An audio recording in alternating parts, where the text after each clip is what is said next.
So one of the most common things customers say to us with scratches is that it will just tickle out, especially when you can get your nail in, you can feel it.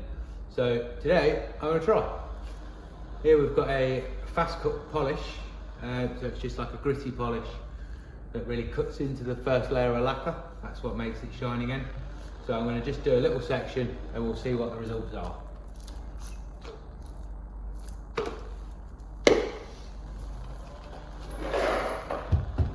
Nicely on the panel.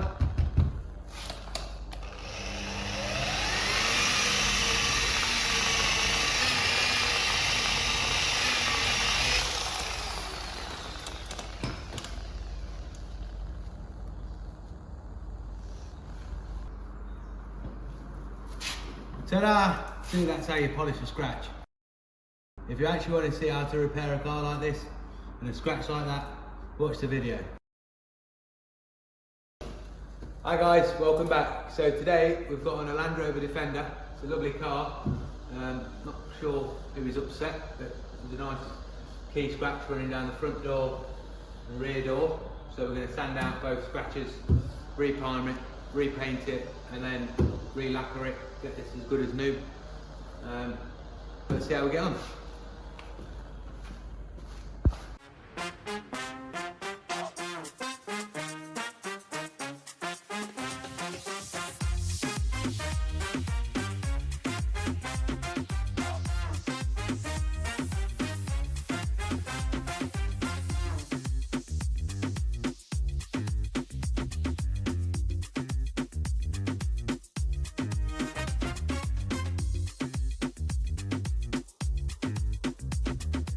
I thought this would be a really good place to actually interject, because obviously you've seen like a very narrow scratch running through this panel. So what we have to do to make sure that the body stays flat is we have to do what's called feathering. So as you can see here, we've got bare metal, which is back to its metal state, but then we've got like a ringing effect. So we've got all the different layers of what's been put on at the factory. So we've got primer, there's a couple of layers really. We've got paint, primer, and then the lacquer. So when it really comes down, you've got quite a few different layers of different materials on the panel. That's why, if anybody at the body shop does tell you when you're getting a quote, the repair size just keeps getting bigger and bigger and bigger. That's because of this feathering process. Now, if you didn't do this, you'd get left with almost like a ring in your paintwork, and nobody wants ringy paintwork. So what we're going to do now is, obviously I've got the back door to sand out, but then when we scuff this to prime, that is the minimum amount of primer that we're going to need on this panel. So as you can see, from just a thin scratch there, I think it pretty much ended around here, to be honest, here to here. So from there to there, we're now out here and up here. So when I put the primer on, I'm going to give it an inch, maybe a bit more around that circumference. So when I block that back, it's still covering these 320 scratches. So that's why we do that.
Right guys, we're back. So as you can see from the scratch we had earlier, this is where it's all primed up ready. So I've just blocked this all back. But yeah, this is the actual size of the repair that it actually gets to. That's why we have to normally paint bigger.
Rightio guys, we're back. So scratch is all gone, clear coated it, flattened it all down, polished it. I think as you can see from the reflection, looking pretty good. Really happy with how it went. If you want anything quoted, need any work doing on your car, just give us a shout. All the details will be below. Thanks for watching.